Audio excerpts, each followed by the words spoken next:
Hey my friends, if y'all turn objects on a lathe that are a combination of wood and resin, please take a look here and watch this. I want to show you guys something.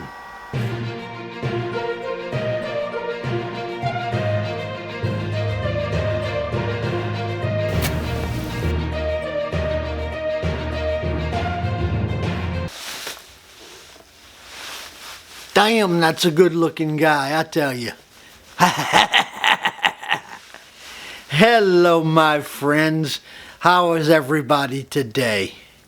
I wanted to chat with y'all about the wood lathe. I've gotten a good bit of comments about my lathe setup, and I wanted to go over a few things with y'all on the lathe.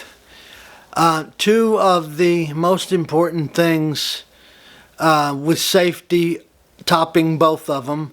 Safety first, of course, by all means.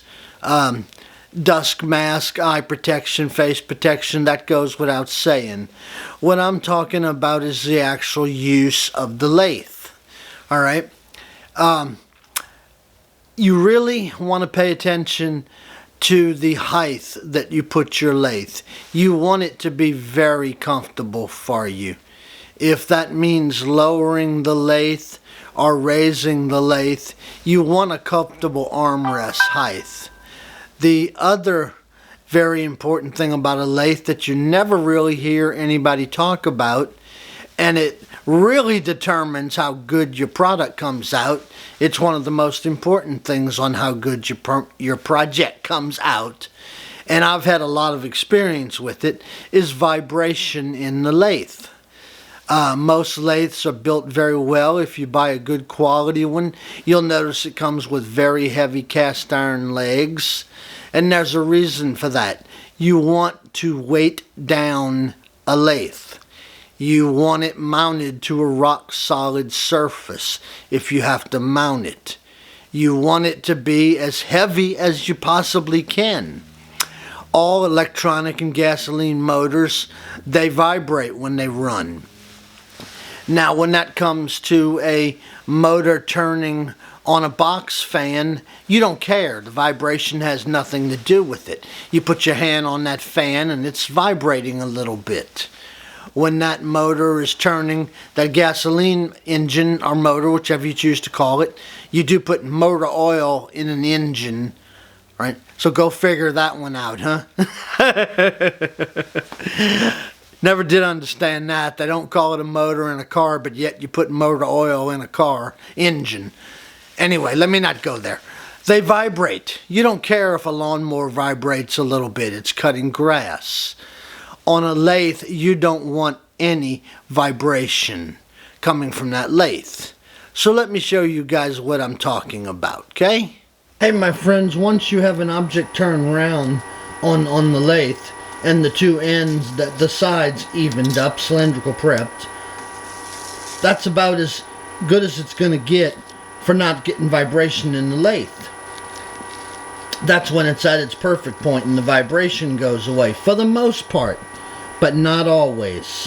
When you're turning an object made of wood and resin, right, and there are a lot of different woods, but when it's a combination of two, even once this object is turned round, perfectly cylindrical, resin and wood do not weigh the same.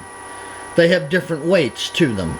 So even though this object is round, it's still off balance. That is a reason you want to do everything you can to take the vibration out of your lathe. Those two things are together as one, but they do not weigh the same, making one side of the turning heavier than the other, therefore creating vibration. Hey my friends, here sits two pieces of wood and a block of resin. This is a piece of brown burr, this is a piece of boxed elder, and this is a piece of solid block of resin. All the exact same size. Let's turn our scale on. Zoom in here a bit for you guys. Looks like we are zeroed out. Right. Our block of burr is weighing in at 9.85. Our block of boxed elder is weighing in at 5.5. Our block of resin is weighing in at 10.85. It is heavier than both of the piece of woods. It is twice as heavy as the boxed elder. Imagine half of your turning being resin and half of your turning being boxed elder. Even though that object's round, it's completely off balance, and it's going to be that way until you finish it.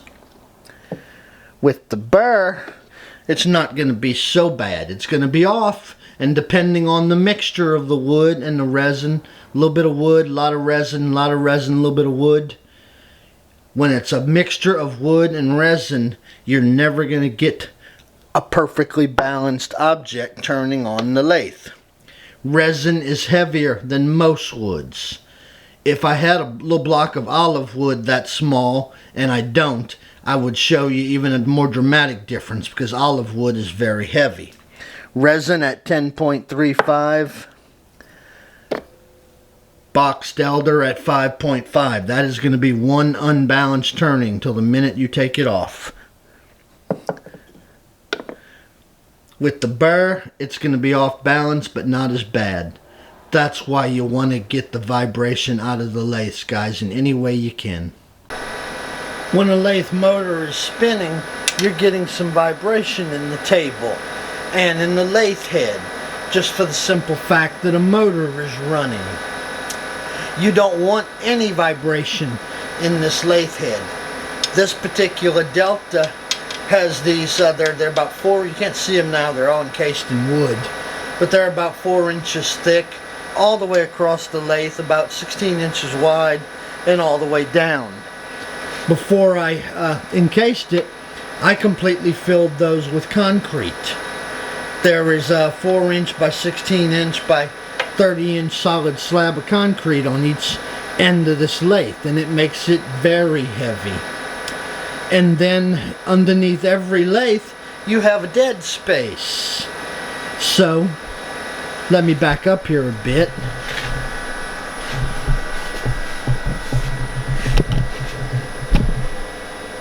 I built the cabinet to go into and underneath my lathe. And the bottom drawers are about 2 inches shy of the bottom. You can't tell if I open them or not. And there is another 2 inches by 16 inches of concrete down there on the bottom inside of the plywood of this cabinet. And then of course the weight of all the tools and the castings that's in there. It really puts a lot of weight on that lathe, which the more weight you have on a lathe, the less vibration you get. The less vibration you get, the smoother a turning you get. If you have a table model or a mini lathe, as they like to call them, like this one, you want to bolt them down. You don't just want to put this on some loose, lightweight table that's bouncing around. You will never get as good a product off your lathe if your lathe is moving or vibrating. If you're going to put a small one up on top of a table, make sure it's a solid, heavy table and bolt it down. Yes, you may want to move it now and then, but remember, you're doing this to get as good a product as you can off of the lathe, so you want to get rid of all the vibration in the lathe. This little Nova here is a cast iron lathe. It is heavy all by itself, and it also had some long legs, which I didn't use because I wanted to take advantage of the space underneath by putting in those cabinets down there. So I built that cabinet unit, and it is loaded down to the brim and weighs a ton, which again, and it's bolted down good and tight to the cabinet, so I get no vibration out of the lathe. One of the best wood turners I've ever worked with is Mr. David Marks. David had a TV show back in the early 2000s called Woodworks, and I've had the pleasure of going up to his studio in California. And that's kind of where I learned to pay attention to weighting down the lathe. David has 2 big lathes set up in there, and 5 or 6 mini ones that he uses for classes. And David didn't build a cabinet underneath his lathe to store his tools and all that good stuff, but he did know about weighting down a lathe to get rid of the vibration on the lathe. And if you have a normal lathe that has those legs going down, what David did was put a board across, very well attached to the legs, and just loaded it with every sandbag he could get under there. And he was doing it all for the weight, for the weight that he could add to the lathe to eliminate the vibration from the lathe, is what I'm trying to get at. You don't have to build pretty cabinets. You don't have to put your storage underneath, although it works great, and I'll show y'all why it works great for me in a minute. But you want to take the vibration out of a lathe. The less vibration you get in the lathe, the smoother you're turning, the better your product. We all strive for perfection. We all care what our finished product looks like. So let's do everything we can to make it better. And taking the vibration out of your lathe and standing at a correct, comfortable height will make all the difference in the world, I promise you. My turning tools, for the most part, not all of them, but for the ones I use the most, are stored right here below me, where I don't even have to move to get to them. They're all very convenient and easy to get to right away because they're right below me.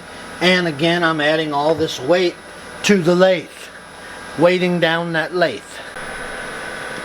If you can see this block I've got mounted behind the lathe here, there's a hole in the bottom, and the reason I did that, these holes are drilled through, then these, so that any dust or dirt that gets in there I can blow out and keep the holes clean. If I just drilled them in without any hole in the bottom of them, I'd have to try and be vacuuming and blowing all that dust out all the time.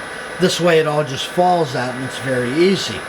And this is a very convenient place to store your square edge while you're going to your next tool and to get back to it.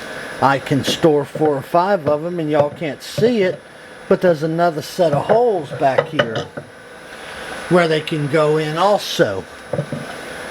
Keeping something like that, and you want to make sure that you're dropping your cutting tip, your sharp tip. No kind of metal or racks are going to hit anything. It's just all dropping down to wood. There's just wood down there, so it's not going to hurt my tip at all. It's out of my way completely. Nobody works on a lathe from the back of the lathe, and it's very convenient to get to. That little block back there works wonderful. Having your lathe or your turning tool at a perfectly comfortable height for you. You don't want to have your back bent over, having to work into this thing if you're a nice big tall guy. You don't want to have to be crunching downward to get up. You want it comfortable, where you're holding it perfectly level. That's why you want to get the height of your lathe comfortable for you. Whether that means building a platform to stand on, if you're a little short guy like me, or lowering your lathe if you have that ability. This lathe, this particular Delta, had some adjustable screw legs on the bottom. All this steel weight, all the weight I added to it, all this box, and it was all sitting on these little 3/8 inch adjustable legs down below. No, I took them off and beefed them up. There's 3/4 inch with locking nuts on them down there. No vibration coming out of those leveler legs on the bottom.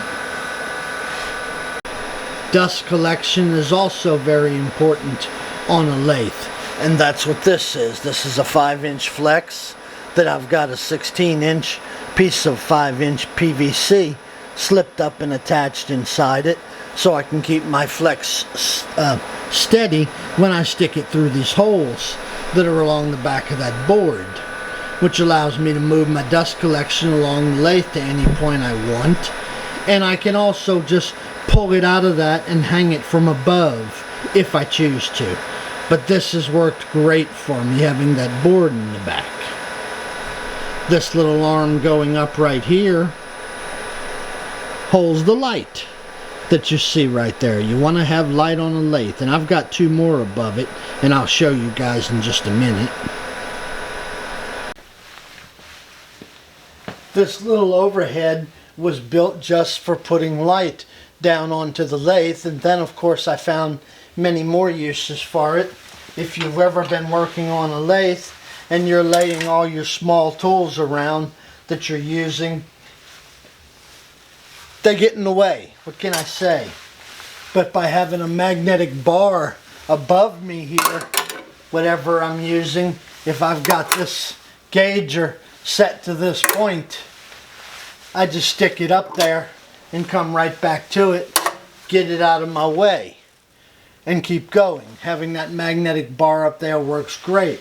Be it the little ruler, the oh gosh, there's many of these type of tools, I forget what you call them. You know what I mean, set the gauges and so on. Like this one. It's not in my way at all for anything, nothing, light, tools, turning, working, sanding. But boy, it's convenient. I can get right to it, put it right back up. That's why it's nice to have a magnetic strip above. Have LED lighting mounted above along with this light. I also have another one mounted back here facing down. One more set of LEDs that you can't see. Really light up your turning area. Makes for a much better turning and easier to work. And this little setup with the lathe and the cabinets below it. The drawers with all the tools right in my convenience. Pencil sharpener. When's the last time you had to sharpen a pencil on a lathe? I do every time. Pencil holders mounted on each end. And yeah, I turned them.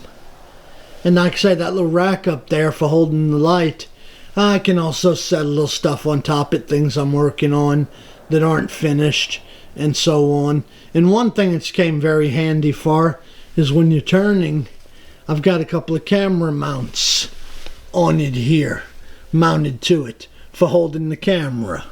And like I say, having all the drawers right below the lathe, keeping every little tool you could possibly need for your lathe right at your fingertips really makes it helpful. And these 2 little side racks, which are mounted to the back of the cabinet, they're just pegboard. They hold in all the little tools that I normally go find myself getting and using at a lathe. Keep them on there, and on the other side, my electric sanders that I use on the lathe. Keep them right here by the lathe. Everything that I need right at my fingertips. Best way to do it if you can, guys. You can see a little more of those metal legs I was telling you about that I filled with concrete. And here's the back of that pegboard rack. And yes, I use the back of it too. Why let it go to waste? If you've got your lathe mounted to the wall, up against the wall, you can't. But if you don't, you can sure store a lot of your lathe accessories right on the back of the lathe. Oh no, all them dust hoses. There's that other light I was telling y'all about that was in the back. And of course up top here, right at arm's reach, I can keep the C&A glue, which I use a good bit on the lathe. The Nova lathe is done the same way, except the dust collection from it comes from above, strictly from above, hanging down. And I had to adjust the height of this cabinet to get the lathe right at my comfortable height for working. And of course it's weighted down. You want to weight down those lathes to eliminate the vibration. You eliminate the vibration, you get a smoother, prettier turning. And if you do have that small countertop lathe, and this is one that I used to use for turning, now I use it strictly for the buffing wheel. But bolt them down, guys. Don't just let them sit loose and vibrate around on you. You'll never get as good a turning out of a product if you keep that lathe bolted down, steady, and weighted down. There he is. Hey guys, I have to apologize. I know sometimes I'm bad at explaining things or not getting my words out correctly. But safety first on a lathe by all means. Never be unsafe. Always wear your eye and face protection, dust protection. as much as you can. There are some situations where you can't, especially if you're shooting a video and want to talk while you're working. That makes it a little rough. But if you're just turning on the lathe, y'all use that safety protection, please. And besides from safety, practice and technique and ways of working, you can learn that, and you'll get better and better at it as you go. But two of the things you can do to start out with, like I'm saying, just to reiterate, I think is the right word, get that lathe at the right height for you.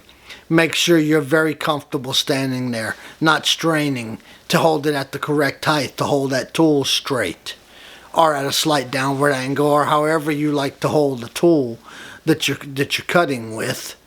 And weight down that lathe, guys. Get rid of the vibration. That vibration will mess you up every time. You might not see it if you don't know what you're looking for, but boy, when you do get that lathe weighted down and get the vibration out of it, you can sure tell the difference when you're cutting and the smoothness of your cutting, especially when you're down to the real fine cutting on resin or on plastics. It makes all the difference in the world that that object's turning smooth. And a well weighted down lathe really helps when you're first starting out with an object that's not, how do you say it, symmetrically balanced. It's off balanced, wanting to put vibration in the lathe when it spins. If you've got a good heavy weighted down lathe, you're going to get the vibration out of it. And whether you do it like I did with pretty cabinets and looks real nice, or you simply do it with sandbags and concrete blocks inside the bottom of the lathe, just weight it down as best as you can. Bolt them down. Let's get that vibration out of those lathes. Alrighty? If you've never done wood turning, and you're watching this just because you wanted to see my pretty face, I got you there. Do I recommend you try it? There is nothing more relaxing, enjoyable, and the satisfaction of putting your rough object onto the lathe and taking your finished product, beautiful, polished up and sanded, right off of the lathe. I would compare it to doing work on a potter's wheel, starting out with a rough chunk of clay and taking off that finished product. It's just a joy working on a lathe. It truly is. And if y'all aren't doing it, I sure hope you give it a try. I hope those two little tips are helpful to you, my friends. Please give it a try. Put some weight on your lathes in any form or fashion you choose to or can. It'll sure help with your turnings, I promise. Back in the shop working, got some other videos going, videos I'm working on, several different little things, so I'm gonna get back to work on them. Got a little bit of paperwork I gotta go do too, gotta keep up with that, and I'll be back with y'all soon. Thank you, my friends, and I'll see you in a little bit, and I'll be back, I promise. Bye now. If I had $1 for every hour Mr. Berto spent cleaning up this shop, ooh, look, a project's sitting over there. I better get off of that. If I had $1 for every hour, I'd probably be able to buy lunch. And look, he missed a spot. It's all dirty. Bummer.